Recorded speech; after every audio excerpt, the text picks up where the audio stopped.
Hello students, स्वागत है आपका फिर से फार्मा फैक्ट विद एम के अपने यूट्यूब चैनल पर। स्टूडेंट, हम बात कर रहे हैं आरआरबी फार्मासिस्ट मॉडल पेपर के बारे में, क्योंकि आपको पता है आरआरबी का फॉर्म आ चुके हैं। आरआरबी फार्मासिस्ट के फॉर्म स्टार्ट हो चुके हैं। लास्ट डेट इसकी 16 तारीख रहने वाली है, आपको पता होगा। अगर नहीं पता है तो हमने वीडियो का लिंक डिस्क्रिप्शन बॉक्स में दे दिया, वहां जाके आप देख सकते हो नोटिफिकेशन के बारे में और अपने फॉर्म को फिलअप कर सकते हो। हमने यह भी बताया हुआ कि आप अपना फॉर्म किस तरीके से भर सकते हो, आपकी कट ऑफ कितनी जाने वाली है, सब कुछ हमने बता रखा है। स्टूडेंट, हम बात कर रहे हैं 2019 के मोस्ट इंपोर्टेंट क्वेश्चंस आंसर्स के बारे में। मतलब हम पेपर को डिस्कस कर रहे हैं जो कि सेकंड शिफ्ट में हुआ था। हिंदी और इंग्लिश में आपको यहाँ पर क्वेश्चंस देखने को मिलेंगे। पीडीएफ का लिंक डिस्क्रिप्शन बॉक्स में आपको दे दिया जाएगा, तो वहां जाके आप इस पीडीएफ को डाउनलोड कर करते हैं। Question number 1, flame ionisation detector is most common detector for. बताइए, जो फ्लेम आयोनाइजेशन डिटेक्टर है वो किसके लिए मोस्ट कॉमन डिटेक्टर है, बताइए। लिक्विड क्रोमेटोग्राफी में, हाई प्रेशर लिक्विड क्रोमेटोग्राफी में इसका यूज किया जाता है डिटेक्ट करने के लिए, गैस क्रोमेटोग्राफी या थिन लेयर क्रोमेटोग्राफी, बताइए। हिंदी में इसका ऑप्शंस है तरल क्रोमेटोग्राफी, उच्च दाब तरल क्रोमेटोग्राफी, गैस क्रोमेटोग्राफी या पतली परत क्रोमेटोग्राफी। बताइए इसका राइट आंसर कमेंट कर दीजिए क्या है। इसका राइट आंसर है स्टूडेंट, गैस क्रोमेटोग्राफी में फ्लेम आयोनाइजेशन डिटेक्टर का यूज किया जाता है ना। बिकॉज क्योंकि is detect the quantify and organic compound, ये क्या करता है, ये क्वांटिटीफाई करता है ऑर्गेनिक कंपाउंड को, चेक करता है बाय द आयोनाइजेशन। कौन सी टेक्निक के द्वारा, आयोनाइजेशन टेक्निक के द्वारा, है ना, जो कि फ्लेम आयोनाइजेशन डिटेक्टर में यूज किए जाते हैं। विच आइडली और एनालाइजिंग द गैसेस, और दूसरा ये किसको एनालाइज करने के लिए, गैसेस को एनालाइज करने के लिए यूज किया जाता है गैस क्रोमेटोग्राफी में। ठीक है, चलिए आगे बढ़ते हैं। Question number 2। क्वेश्चन नंबर 2 क्या बोल रहा है student, identification test for protein is. बताइए, प्रोटीन के लिए आइडेंटिफिकेशन टेस्ट हम कौन सा टेस्ट करते हैं, आपको बताना है। आपके आंसर्स 4 हैं, जैसे कि Molisch test, biuret test, hydrolysis test या क्रीज टेस्ट। बताइए, आपके राइट आंसर कमेंट कर दीजिए। राइट आंसर क्या है, biuret test. Biuret test student आपका करेक्ट आंसर है, जो कि क्या है कि स्टूडेंट प्रोटीन्स के आइडेंटिफिकेशन के लिए यूज किया जाता है। ठीक है, प्रोटीन, ये याद रखिएगा। Use for the identify the protein detecting the peptide bond. Proteins के अंदर किसको डिटेक्ट करता है स्टूडेंट, ये पेप्टाइड बॉन्ड को डिटेक्ट करता है। Which produce a violet colour, जिसकी वजह से जब हम आइडेंटिफिकेशन टेस्ट करते हैं तो कौन सा कलर देखने को मिलता है, वायलेट कलर टेस्ट देखने को मिलता है। विच when treated with copper sulphate, और जो प्रोटीन्स को किसके साथ ट्रीट किया जाता है, कॉपर सल्फेट के द्वारा। ठीक है, ये याद रखिएगा। चलिए आगे बढ़ते क्वेश्चन नंबर 3 के लिए। क्वेश्चन नंबर 3 क्या है, fat soluble vitamin are binding to. बताइए, जो फैट सॉल्युबल विटामिन होती हैं, जिसको हम हिंदी में क्या बोलते हैं, वसा में घुलनशील विटामिन, है ना, वो किसके द्वारा बाइंड होती हैं, मतलब बाध्यकारी होती हैं, आपको बताना है। अल्फा 1 ग्लोबुलिन के द्वारा, beta 1 globulin, alpha 2 globulin, beta 2 globulin के द्वारा। बताइए राइट आंसर कमेंट कर दीजिए क्या है स्टूडेंट। इसका राइट आंसर है अल्फा 1 ग्लोबुलिन के द्वारा। फैट सॉल्युबल विटामिन की बात की जाए तो कौन कौन सी होती है, vitamin A, D, E and के, है ना, ई एंड के, ये क्या है हमारा student, vitamin, fat soluble vitamin है। ठीक है, याद रखिएगा, जो कि बाइंड किससे होती है, अल्फा 1 ग्लोबुलिन के द्वारा बाइंड होती हैं। Which are the proteins in the blood, ये जो अल्फा 1 ग्लोबुलिन प्रोटीन्स होती है कहाँ प्रेजेंट होती है, ब्लड में प्रेजेंट होती है। क्वेश्चन नंबर 4 की बात करते हैं student, among the following organ in which perfusion rate is maximum. बताइए, निम्नलिखित में से कौन से अंग में से छिड़काव दर अधिकतम होती है। मतलब आपको बताना है परफ्यूजन रेट के बारे में, कौन से ऑर्गन्स की जो परफ्यूजन रेट है वो मैक्सिमम होती है। बताइए, लंग्स की, किडनी की, हार्ट की या लिवर की, है ना। हिंदी में इनके आंसर्स आपको वो देख रहे होंगे, फेफड़े, दिल, किडनी एंड जिगर। चलिए राइट आंसर कमेंट कर दीजिए क्या है, किडनी। किडनी की जो होती है परफ्यूजन रेट वो क्या होती है स्टूडेंट, बहुत ज़्यादा हाई होती है। ठीक है, याद रखिएगा। अगर इसकी परफ्यूजन रेट के बारे में बात की जाए तो 20 to 25% of cardiac output of the effectively filter the blood and maintain the homeostasis, है ना। ये क्या करती है, किडनी हमारी फिल्टर करती है ब्लड को, जिसकी वजह से जिसकी जो परफ्यूजन रेट होती है वो 20 से 25% होती है। ठीक है, याद रखिएगा। आगे बढ़ते क्वेश्चन नंबर 5। क्वेश्चन नंबर 5 क्या है, इफ द एक्सट्रैक्शन रेशियो, अगर ईआर की बात की जाए, ईआर मतलब एक्सट्रैक्शन रेशियो वैल्यू इज 0, अगर ER की वैल्यू अगर 0 करते हैं तो देन देयर इज नो, बताइए तो नहीं है, क्या नहीं है, एब्जॉर्प्शन नहीं होता, मेटाबॉलिज्म नहीं होता, डिस्ट्रीब्यूशन नहीं होता या एलिमिनेशन नहीं होता। अगर एक्सट्रैक्शन रेशियो अगर हमारा 0 है, उसकी वैल्यू 0 है, तब क्या नहीं होता आपको बताना है। राइट आंसर कमेंट कर दीजिए, इसका आंसर है मेटाबॉलिज्म। अगर हमारा एक्सट्रैक्शन रेशियो हमारा 0 है तब हमारा मेटाबॉलिज्म नहीं होता है। देखिए क्या लिखा है इसमें, 0 indicate that the drug is not being metabolite. इसका मतलब होता है जो हमने दवाई खाई है वो हमारी क्या है, मेटाबोलाइट नहीं हुई है। ठीक है, याद रखिएगा किसी भी ऑर्गन के द्वारा। चलिए आगे बढ़ते क्वेश्चन नंबर 6। क्वेश्चन नंबर 6 क्या बोल रहा है, the extent of the reproducibility of the result. बताइए परिणाम की प्रतिलिपि प्रस्तुत करने की योग्यता की सीमा है, बताइए आपको बताना है।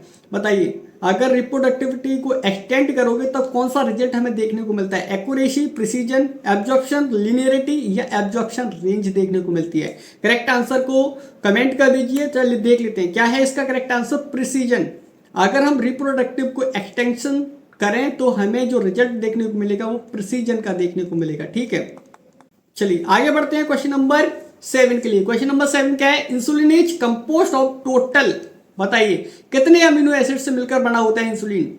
आपको बताना है 51 अमीनो एसिड से मिलकर बना होता है, 30 अमीनो एसिड से, 21 अमीनो एसिड, 81 अमीनो एसिड से मिलकर बना होता है इंसुलिन।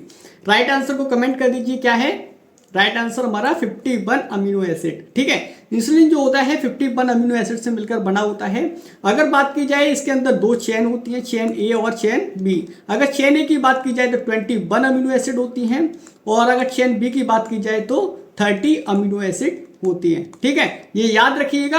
और जो चेन ए चेन बी जो आपस में कनेक्टेड होती है इसको हम बोलते हैं डाइसल्फाइड बॉन्ड।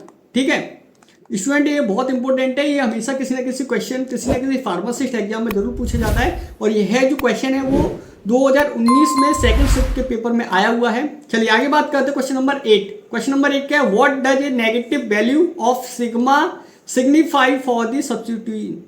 बताइए, it is electron donating, it is electron withdrawing group होते हैं, it is neutral, it is hydrophobic.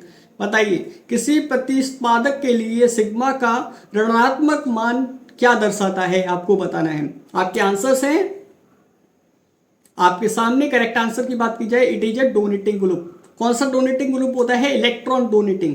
ठीक है, याद रखिए इलेक्ट्रॉन डोनेटिंग ग्रुप होता है जो कि नेगेटिव सिग्मा वैल्यू को इंडिकेट करता है और जो कि सब्स्टिट्यूएंट होता है किसका, इलेक्ट्रॉन डोनेटिंग के लिए। ठीक है, याद रखिएगा। चलिए आगे बढ़ते क्वेश्चन नंबर 9 के लिए। क्वेश्चन नंबर 9 में आपको बताना है कि choose the corresponding hex decimal number of the binary number is 1011। 1011 के लिए आप कौन सा हेक्सिमल नंबर को चूज करोगे। ठीक है, ये आपको इसमें बताना है। चलिए देख लेते हैं क्या है आपके options A B C and D, आपको बताना है। चलिए राइट आंसर देख लेते हैं, राइट आंसर क्या है, B. The binary number 101 is equivalent to the hexadecimal. कौन सा है, हेक्साडेसिमल नंबर बी। 101 की बात की गई है बाइनरी में, तो अगर ये हेक्साडेसिमल नंबर बी से डिनोट करता है। चलिए आगे बढ़ते क्वेश्चन नंबर 10।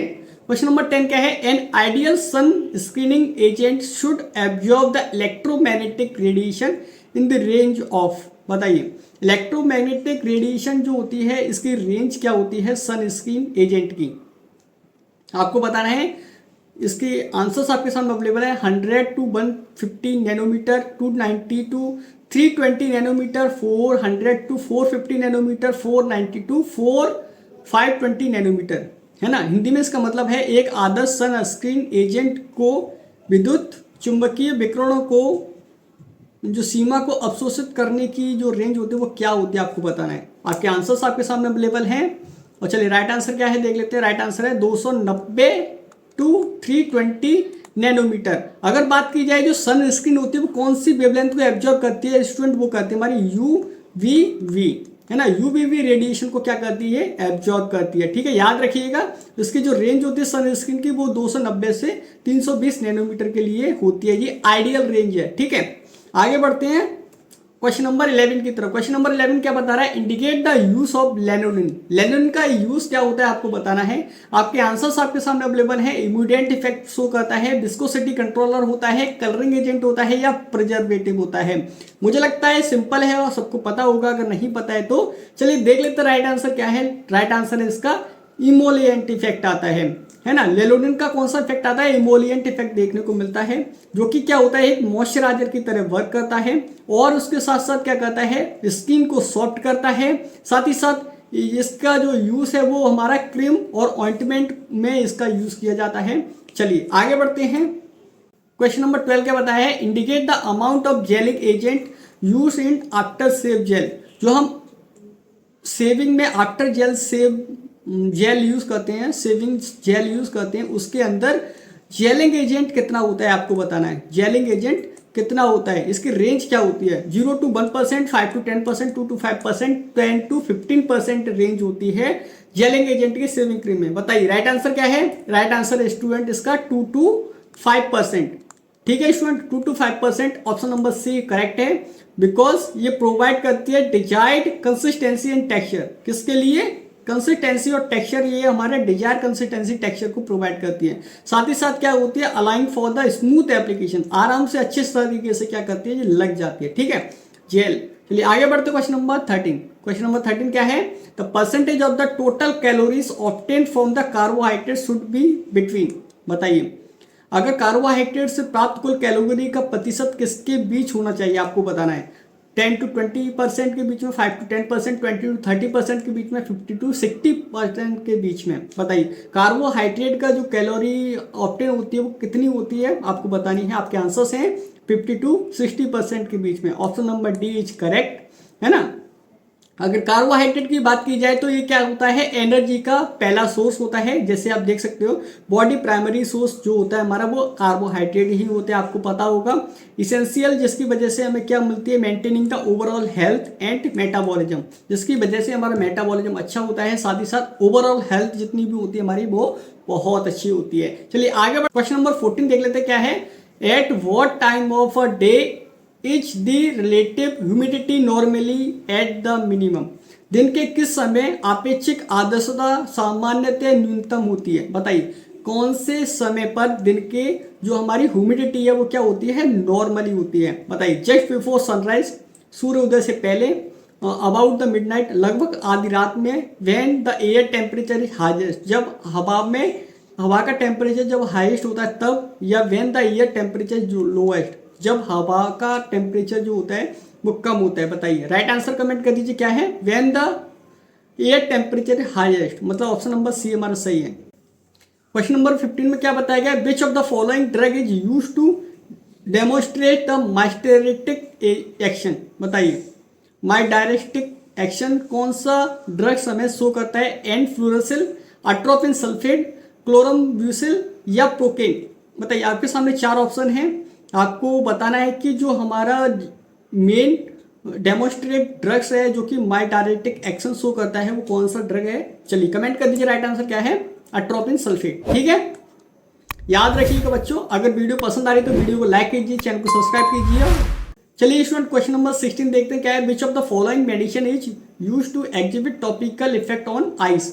आइस के ऊपर जो टॉपिकल इफेक्ट कौन सा मेडिसिन शो करती है। बताइए आपको बताना है, टोलमेटिन को हम एज अ टॉपिकल इफेक्ट के लिए हम आइस के ऊपर यूज करते हैं, नेफिडिपाइन, कीटोटिफिन को यूज करते हैं, लिग्नोकिन को हम यूज करते हैं। बताइए राइट आंसर कमेंट कर दीजिए क्या होता है स्टूडेंट इसका राइट आंसर है कीटोटिफिन। कीटोटिफिन जो होता है स्टूडेंट हम इसको आइस के ऊपर टॉपिकल इफेक्ट की तरह एज यूज कर सकते हैं, बिकॉज जो कीटोटिफिन होती है वो एंटीहिस्टामिनिक्स हमारी ड्रग्स होती है जो कि टॉपिकली अप्लाई की जा सकती है as a form of eye drop. ठीक है आई ड्रॉप की फॉर्म में इसको हम टॉपिकली यूज कर सकते हैं, जो कि हमें क्या यूज करती है, किसके लिए यूज की जाती है, वो treat the allergic and conjunctivitis. Allergic conjunctivitis होती है स्टूडेंट, इसको ट्रीट करने के लिए, साथ ही साथ इचिंग और इरिटेशन को ट्रीट करने के लिए कीटोटिफिन का यूज किया जाता है। ठीक है आगे बढ़ते हैं क्वेश्चन नंबर 17। क्वेश्चन नंबर 17 क्या, व्हाट इज आयुष। आयुष की फुल फॉर्म आपको बतानी है, आयुष का मतलब क्या होता है। चलिए स्टूडेंट आपके आंसर्स हैं आयुर्वेदा, यूनानी, सिद्धा, होम्योपैथी, एलोपैथी, यूनानी, सिद्धा, होम्योपैथी, आयुर्वेदा, योगा, यूनानी, सिद्धा एंड होम्योपैथी, आयुर्वेदा, योगा, यूनानी, सिद्धा एंड हर्बल। बताइए राइट आंसर कमेंट कर दीजिए, मुझे लगता है सिंपल है, सबको पता होगा, अगर नहीं पता है तो लोग देख लीजिए क्या है, आयुष का फुल फॉर्म आयुर्वेदा, योगा, यूनानी, सिद्धा एंड होम्योपैथी। ठीक है, ये समझ में आ गया होगा। क्वेश्चन नंबर 17 का राइट आंसर है सी।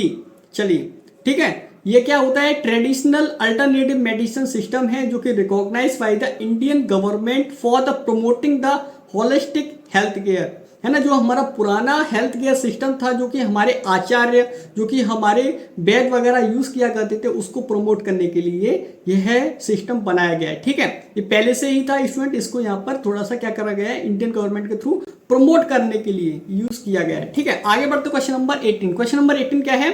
इथाइलिन गैस प्रमोट, बताइए इथाइलिन गैस क्या प्रमोट करती है, आपको बताना है। अब्सेशन ऑफ द लीव्स का विच्छेदन का यूज करती है। फूड राइपनिंग में इसका इथाइलिन गैस का यूज किया जाता है। सेल डिवीजन के लिए यूज किया जाता है या रूट फॉर्मेशन के लिए यूज किया जाता है।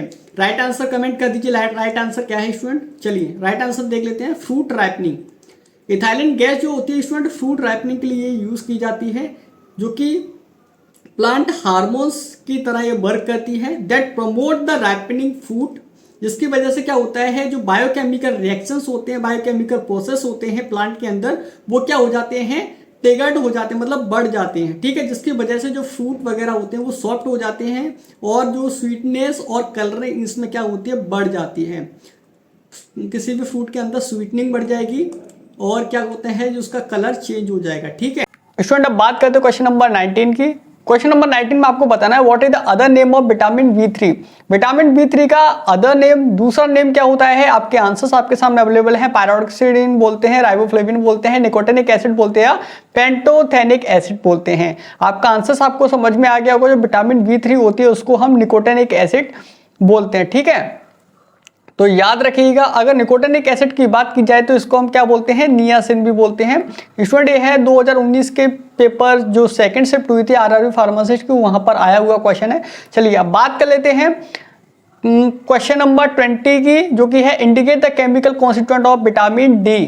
विटामिन डी का केमिकल कॉन्स्टिट्यूएंट आपको बताना है क्या होता है। आपके आंसर्स आपके सामने अवेलेबल हैं, biotin, calciferol, tocopherol and ascorbic acid.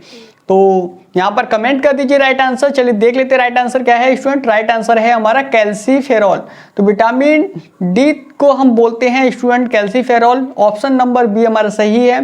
जो कैल्सीफेरॉल होता है ये क्या करता है, vital for the calcium absorption, है ना। जो कैल्सीफेरॉल क्या होता है, एब्जॉर्प्शन बढ़ा देता है कैल्शियम का, बोन को हेल्दी रखता है, साथ ही साथ maintaining the proper immune function, और हमारी इम्यूनिटी को प्रॉपर बूस्ट करता है, उसके फंक्शन को प्रॉपर मेंटेन करता है। चलिए आगे बढ़ते हैं। क्वेश्चन नंबर 21 में आपको बताना है कि विच of the following is the normal range of the diastolic pressure. Diastolic pressure की नॉर्मल रेंज कितनी होती है आपको बताना है। आपके आंसर्स आपके सामने अवेलेबल हैं, 40 to 55 mmHg, 70 to 90 mmHg, 100 to 155 mmHg, 100 to 120 mmHg।